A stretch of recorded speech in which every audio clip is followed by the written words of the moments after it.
Good evening and welcome to Around the Lake. For this evening's show, we have a special guest you'll notice on the floor. This is Bailey Blanton. And we also have a new reporter. We have Josh Brokaw, who is the new Ithaca Times reporter. Hello. I have to ask you about your last name. It is the same as the former anchor for NBC News, and my father's name is Thomas. Ah. Yeah, so I've heard it before. Okay. All right. But no relation? Or distantly? Very distant. It's not so distantly enough that he hasn't been any benefit to my career. So. Okay, sad. All right. Sad but here you are. So. Well, here I am. Yeah. Following in his footsteps, very despite all distantly of and that, off to the side. Right. Ithaca Times editor Bill Chaisson and Web editor. Web right? editor Web and editor. reporter extraordinaire Keri Blakinger. What? Get webs. Ah, Right. yes. Not webbed foot editor. That'd be pretty cool, though. Yeah. It would. It would. Okay. Keri. He's an awesome swimmer. Keri, speaking of awesome stories, this week you were heated up about Newfield. Solid waste. Newfield's What's going awesome. on? It is. Yes, so they've had this ongoing drama for the past few years with alternative waste services owned by Bob Menti. AWS, wanted to build a transfer station. It's currently a waste hauler, so, they go and they send out the trucks and they pick up the garbage and it goes up to Seneca Meadows. Every truck, once it's full, goes up to Seneca Meadows. By building a transfer station, he'd be able to have each truck come back to Newfield, dump the stuff, and then at the end of the day, it would all get compressed into a truck or a bunch of trucks that would go to Seneca Meadows. It would save him a lot of gas. It'd save him a lot of trips to Seneca Meadows. Oh, so this is he wants to be able to compress what he gets. Right, yes. And it would Fewer save truck him, trips. Yep, yeah. So that's part of the goal of this. But, he wanted to build this, and the town was hesitant. Right, that's an understatement. Yes. People came out with signs and Yeah, there were pitchforks signs. There's still saying some we don't. signs. Yeah. Well, Newfield already has Casella, right. Casella yes. waste hauler, right? And transfer station. That's Right. a transfer But station. it's on Route 13. I mean, this is not on Route 13. Where No, is, it's not that far from it. It's on Bishop Road, so it's not far from 13. But where's Bishop Road, though? Is it off Millard? yes, Yes. Okay. Because that's when people will know. yes. So it's not that far from 13, but it is a twisty back road. And that's been one of the concerns people have expressed, that that road isn't built for that level of truck traffic. And it is a twisty back road, but I mean he's already running trucks in and out of there, without any Right. problems. So when he started wanting to do this, the town instituted a moratorium on all solid waste facility construction. And then after a year, they re-upped the moratorium for another 9 months. And at that point, Menti filed suit against the town that the moratorium was unfairly directed at him and it amounted to spot zoning. And that as of last week, there had not been a response on the suit. The suit was filed in September, October. As of last week, there hadn't been a response. But sort of out of the blue, I mean, I guess it wasn't totally out of the blue, but I cover Newfield and I didn't really see this coming. Right. The town board proposed a complete ban on waste transfer station, solid waste facilities. But of course, the only one that's really in question right now is this. So, I mean, Yeah. so they proposed Just a ban, an ban. outright ban, Yes. and that's permanent. It's not like a an ordinance. They moratorium, wanted to put an which ordinance you in have place, to. Yep. Yeah. And existing facilities are grandfathered in. So the public hearing is going to be next month on February 12th, I think. It's the second Thursday. So it should be What's that? Next Tuesday, right? second Thursday.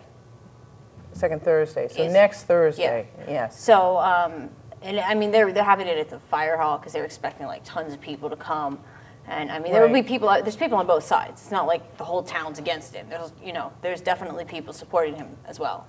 So it should be exciting. Should be and at the interesting. last at the last meeting, he had come and explained why he thinks his transportation proposal would actually be one of the things that's exempt under.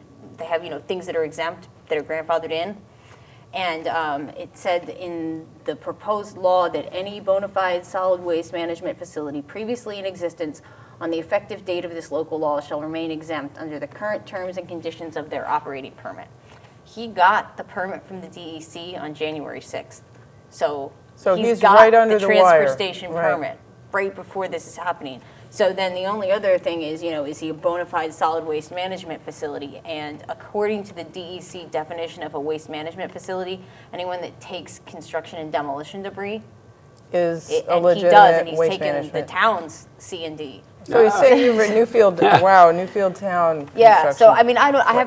mean, the lawyer didn't comment on his reading of that and whether he's exempt. I haven't talked to Ed Hooks yet. I don't know if the town agrees that he would be exempt, and I don't know if the town is planning to revise their law, because they could revise it before the public hearing. Yeah. Right. But the last I heard, they were planning to vote on it at the public hearing, after the public hearing. So So it should either be- way, it sounds like should he is be safely exciting. Yeah. grandfathered in. Yeah, He can and keep doing I've what he's loved doing. covering this. I like the people on both sides of it. Like, Yeah.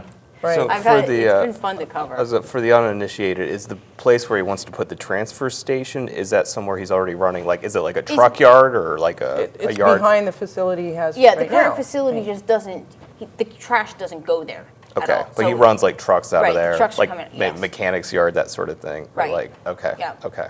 So there's already kind of the traffic is already, Yes, exists essentially? Yes, but there will be more traffic. Is Because what- they'd be coming yeah, back. Yeah, is what Okay. the neighbors are concerned about. Okay, So, okay.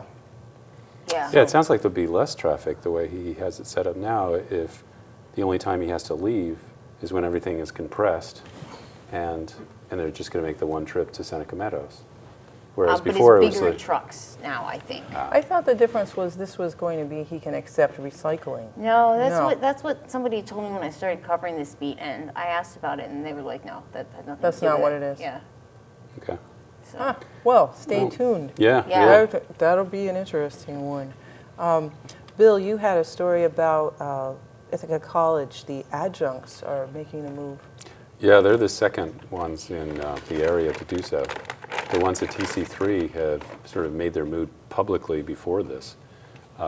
And they're a state school, so they really have to deal with the state through all this. But Ithaca College, of course, is a private school, and so they go to the National Board of Labor Relations. So they're forming a union, or They are forming a they're union. asking a No, larger they're- union to bring them in under their umbrella? Oh, yes, they're actually, what is it, SEIU? Yeah, Is the- Service Employees International Union. Correct. Right. And they liked the SEIU when they were contacted by them because it was such a diverse union.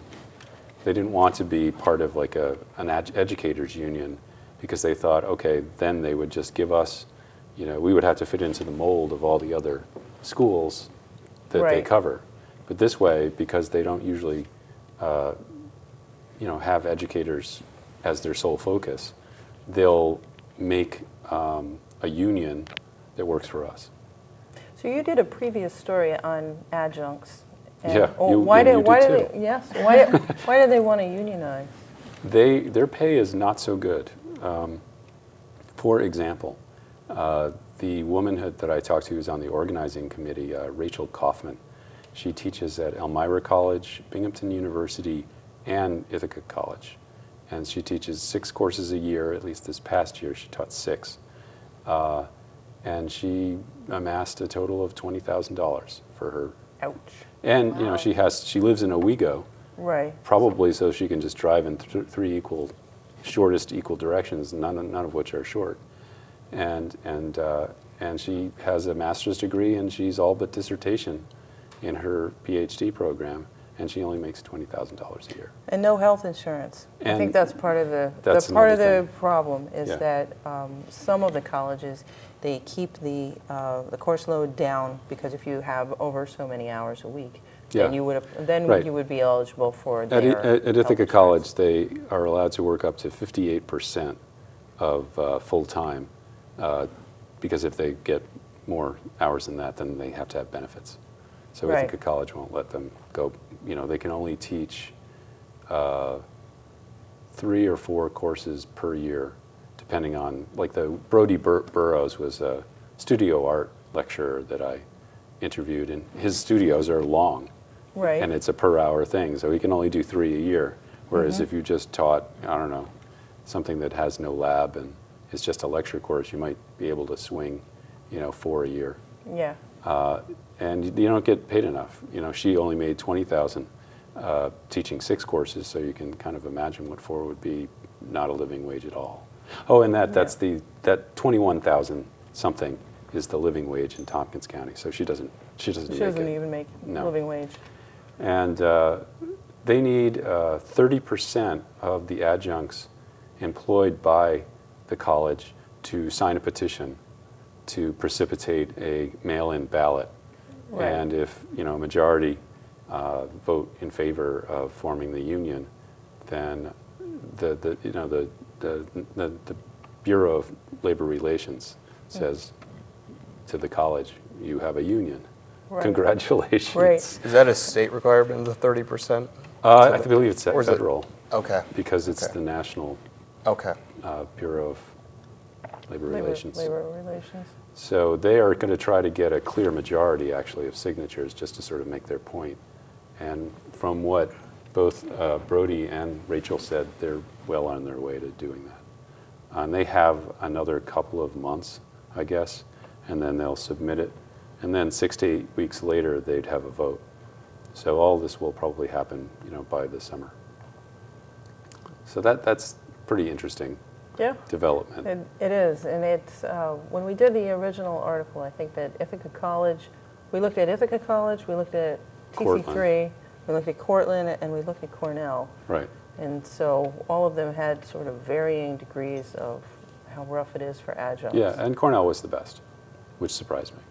The best paid, Right, so so best deal. best deal. And- whoa. Bailey. I guess And- she wanted to participate.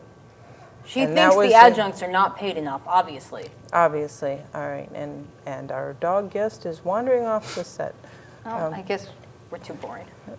and she's bored. Well, we Okay. have to emote more Okay, well, she's emoting for us. for me. Yeah.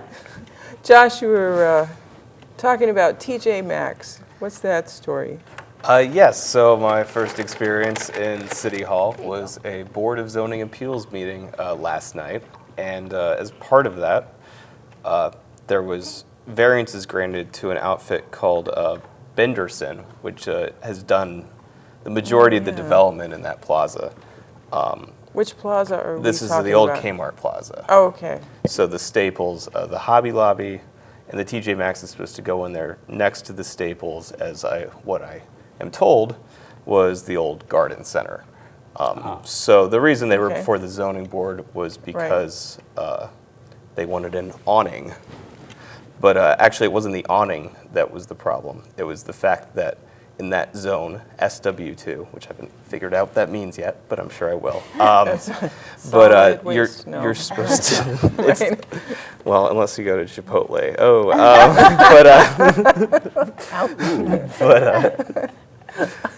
but if you're supposed to have like 35% of your facade within like 15 to 34 feet of the street line. And obviously in a massive shopping plaza, there are hundreds of feet setback. So that's what they were there for, the zoning appeal. So that seems to be about the last step to having that location come in and fill in another part of the plaza. Benderson is a separate appeal, also got a variance for the same thing to build a about 14,000 foot store, which has no tenant left or selected yet. They were asked by one of the members of the board, Marshall McClintock, if they thought there was the demand for such a thing, and the engineer there, Matthew Oates for Benderson, said, well, yeah, we wouldn't build it if we were going to let it stand for 2 or 3 years. So, and this was a building that they had applied for approvals for about a year and change ago. And where is it? It's a freestanding It's on the building? south. They're going to add onto the south end of Hobby Lobby. Oh, really? Yeah, so they're going to add another big chain space, basically. Oh, okay. So, but they had applied for that, and they basically were just applying for another, like 1,500 feet to bring the front facade even with the rest of it, Oh, so it doesn't look so funky. So, Yeah, it's going to look gorgeous now. oh yeah, I'm sure. I'm sure they've hired a pay or something. But so yeah, that's that. Also, Boy, it'd be nice to see them do something with those acres of parking lot. I mean, yeah, they didn't say it's anything just about. like endless sea of parking lot down there, and it used to be considered the floodplain, Well, now Yeah, there it are does. drainage ditches running through it. right? People go fishing in those drainage ditches. Yeah. There used to be a greater requirement for parking than there is now, so some of those are artifactual. And I think that that's one reason why they're building the like the yogurt and anyway the things that are right down on 13. Yeah. I think that used to be like vacant or parking or something, and they can cover over the parking. The lot sort now. of They're- spots Yeah. that no one ever used. Yeah, they're like, not duty except bound for to have as people many selling parking. cars or something. Yeah, they've changed it, so that may be the case. Oh, so our parking requirements going down also affects those big parking lots? Yeah, I think it's a separate thing, but I have heard that they don't require as many parking spaces per store as they used to. So Good. I'm yeah, that glad. would be nice. Seems like too much concrete. They could put wetlands back in. That They- would be, they could that would do be that. cool. Let's see. So now it's we hear from you. Now we hear from me. Yes. Well, big news in Covert was that they hired a firm to do the revaluation of all the properties in the town. After their records burned. After their records burned, but they did need to do that. This is something that towns need to do. Actually, they should keep it updated every 2 or 3 years. And They haven't. they have not. In fact, they cannot remember. Maybe they've been doing it covertly. Sorry, No couldn't one- resist. No one on the town board or in the clerk's office can remember the last time they did a revaluation. They're elderly people, some of them too. Yeah. So the idea is that if your house was worth $100,000 20 years ago, and it's now worth 50, you're still paying the same amount of tax. Whereas your neighbor who had a $100,000 house and it's now worth $300,000 is still paying the same amount of tax. Right. So they need to bring everybody up to the same level. This was complicated by the fact that there was a fire in Ovid last March, and the assessor's office burnt, taking with it quite a few records. And I'm sure they hadn't digitized back to the. No, that's what they were there for. That's what they were there Oh, they for. were waiting. Okay. Fortunately, the good news was that New York State had just come in and done an audit of those records, and so New York State had a digital file. So Okay. they went, cool. The state has the file, But the state said, and then it's just kind of "Oh, where is it?" yeah. So Last scene of the Raiders of the Lost Ark. Right. So Jay Franklin, who's the Tompkins County assessor, went up and helped them out for the year, and he worked I believe, from the state digital files. That's what he said he was going to do. Oh, so he knows where they are. So we'll see. I mean, the fact is they don't really have good records on what the houses are, and so some people are upset. As one of the guys at the town board said, we have cornfields with mansions in them that are still assessed as cornfields. Ooh. So starting next September, they will be going around taking a closer look at everybody's properties and It is a making sure fairly- that people It's a pay. small town, though. Yeah. I don't think there's 3,000 people in that town. It's 1,500 properties. Okay. So, but I know that they just did this in Candor. Did you get any of the? I don't think I was covering it then. This was just Okay. before I started, Oh yeah, because I've heard it referenced. That was a radical elevation of value. yeah. They Some hadn't people, done it in some people's 20, taxes, 25 yeah, years. some people's taxes went way up. Also, Spencer had just done it the year or two before, and the same thing. They added almost $2 million to their tax levy. This was improvements people had done in their houses that never got assessed. The interesting thing is in Tompkins County, there are no town assessors. This is the one of two counties, I guess, that has a county assessor. Shared Right. services. And, well, it happened a long Yeah. time ago. I know, and this is one of the shared services that we won't get credit for because it happened Because it too happened long too ago. long Yep. ago, yeah. So in Tioga County and Spencer and Seneca County had that 5-town It had a thing. 5-town assessor. Where's that now? She's now the 4-town assessor. Right, because they went to She and Covert. Covert have parted ways. I see. Okay. Well, and you had one other thing And going on. what else? We were going to talk a little bit about the burn survivors camp that was out at TC3 Right. last weekend. Mike covered it. Mike is behind the camera today. But at any rate, the CNY Burn Survivors Group has an annual camp where burn survivors, starting from when they're children, can come hang out at TC3 and use the pool and use the game rooms and free pizza, and it's a good time. It's a nice thing. So we had some good pictures from that. Oh, okay. And it's just a very, I don't know, it was a feel good story of something good going on. How long at have they been doing TC3. this? They've been doing it at TC3 only in the past 2 years. Elsewhere before that? Elsewhere before that, it was in Syracuse. Chris Saver, who's the TC3 media teacher out there, sort of brought it to TC3 after she got involved with the kids when they were in Syracuse. Mm-hmm. And it's a nice thing because they don't really age out of the group. A lot of the folks that came are now adults who joined as kids. And so what is the point of this? The point is, if you're severely burned and scarred, Yeah. especially for a child, it can be very painful socially. People Right. stare, or you just don't. Your appearance is very important. As you get older, it gets easier, and other things are important about you, and you're not, always dealing with that. So Chris said one of the nice things about this is that the older kids or the adults come back, and then, little kids who have severe burns, they can kind of look up and see it does get better. Okay.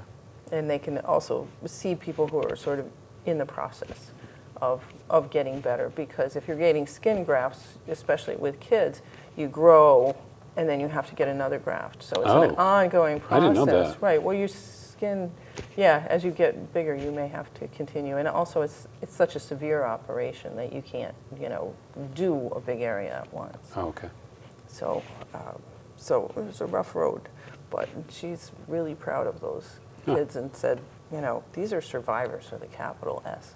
Yeah. Okay. Coming up next Coming up, week, yeah. what are you on about, Miss Keri? Tompkins legislature is Thursday. They moved it back this week because there was a NISAC conference they all went to. NISAC is New York New York State. State Association of Counties. Yes, that's where Joe got more information about the circuit breaker and emailed me corrections at we the talked last about minute just before we went to press. Yeah, we 'Cause talked Joe's about awesome. this last week. We were unsure, I guess, Right. Well. about something. Right, about with this circuit breaker, which is a much more significant tax rebate option than the current situation. It was unclear if one municipality goes over, does that mean that homeowner is not eligible? Like if you live in the town of Ithaca and the school district goes over, then it doesn't matter if the town and county are under, you're still out of luck. And it's kind of like that. What it is that your property tax, if your property taxes are more than 6% of your gross income, you're eligible up to a certain total gross income. And if one municipality is out, they get taken out of that 6%. So then it just becomes really hard to ever make it up to 6%. If 7% of your income was going towards taxes, and then the school blows their tax cap, and that was 2%, you take out that 2%, now you're not up to 6% anymore. Yeah. So it's possible to get it if one municipality blows their tax cap, but only if you're among the most overburdened. Like you'd have to be having it be like 8 or 9% of your income. Right. So if it all works out, if everybody that's a taxing municipality that you're participating in stays under the tax cap, and if And if you meet the requirements And income-wise. if you meet the requirements, The then you average- might get yeah. a rebate And of a the couple average $100. is around 7 or 8 for upstate. But it depends on your income, you know. 700 or 800, Yeah. not Yeah. 1,000.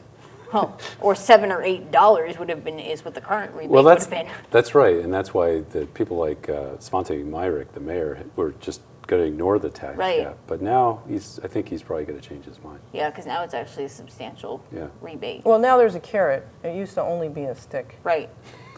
Yeah. So it's Yeah. Just stick with like a little tip of a rotten carrot on the end. This is not an actual carrot you might eat. But now there's a real carrot, and Yeah. people might actually change their ways for that. Okay, so So we got to wrap it up. we got to wrap it up. If you are in Trumansburg this weekend, you should go to Trumansburg Takes on Pediatric Cancer at the Silver Queen Farm, special local group. And I think have a good weekend. We'll see you next week. Yeah, and thanks to Joe Scaglione for our opening montage.